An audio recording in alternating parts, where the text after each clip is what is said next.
రామగుండంలో మంత్రులు పర్యటిస్తూ ఉన్నారు. డిప్యూటీ సీఎం భట్టి మాట్లాడుతున్నారు. ఇప్పుడు ఆ లైవ్ చూద్దాం. మంచిర్యాల దగ్గర నుంచి మొదలుపెట్టి ఈ రామగుండం శాసనసభ నియోజకవర్గంలో కూడా వేల అడుగులు నాతో పాటు నడిచి ఈ ప్రాంత ప్రజల అవసరాలు తీర్చాలని ఆనాడే ఒక నోట్బుక్ రాసుకొని ఆనాటి సమస్యలన్నింటినీ కూడా ఒక్కొక్కటికి తీరుస్తూ ఈరోజు ప్రజాప్రభుత్వం ఏర్పడిన తర్వాత ఆ పరిష్కార మార్గాలన్నీ చేసుకుంటూ ముందుకు పోతాం.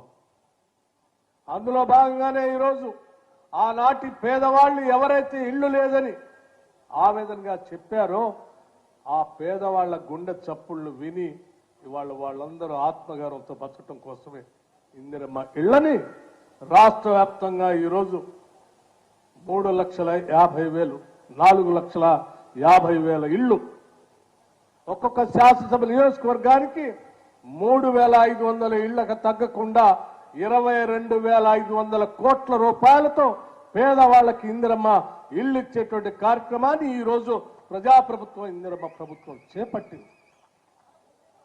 ఇది మామూలు విషయం కాదు.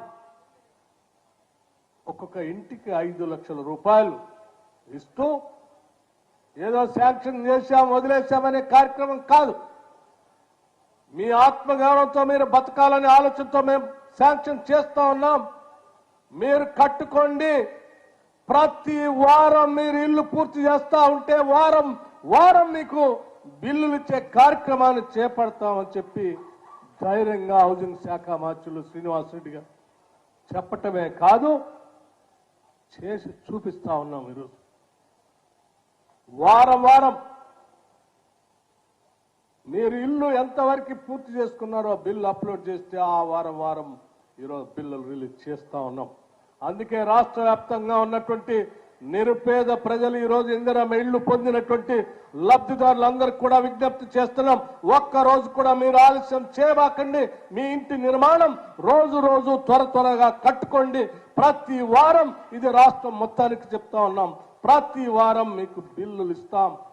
త్వరితగతిన మీరు ఇల్లు పూర్తి చేసుకొని ఆత్మగౌరవంతో మీరు గృహప్రవేశం చేసినప్పుడే ఈ రాష్ట్ర ప్రభుత్వానికి ఆనందం మా అందరికీ తృప్తి ఉంటుందని ఈ సందర్భంగా మనం చేస్తా ఉన్నాం.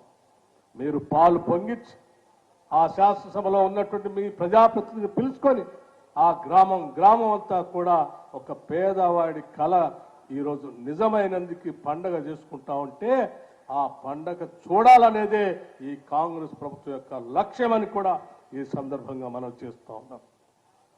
అంతేకాదు రాష్ట్ర వ్యాప్తంగా ఉన్నటువంటి పేదవాళ్ళు ఈరోజు చాలా ఆత్మగౌరవంతో ఆ రోజు బియ్యం పంపిణీ జరుగుతూ ఉంటే అందులో పురుగులు ఉన్నాయి, దొడ్డు బియ్యం ఉన్నాయని మాట్లాడుతూ ఉంటే అమ్మా రాబోయేది కాంగ్రెస్ ప్రభుత్వమే, ప్రజా ప్రభుత్వమే, రాగానే రాష్ట్ర వ్యాప్తంగా సన్న బియ్యం ఇచ్చేటువంటి కార్యక్రమాన్ని చేపడతామని చాలా ధైర్యంగా ఆనాడు చెప్పి ఈరోజు రాష్ట్ర వ్యాప్తంగా దాదాపు 96 లక్షల కుటుంబాలకి 1,15,00,000 కుటుంబాలు ఉంటే రాష్ట్రంలో 96 లక్షల కుటుంబాలకి ఇవాళ సన్న బియ్యం ఏకదాటిగా పంపిణీ చేస్తున్న ఏకైక ప్రభుత్వం, ఏకైక రాష్ట్రం ఈ దేశంలో ఏదైనా ఉంది అంటే అది తెలంగాణ రాష్ట్రం ఒక్కటే.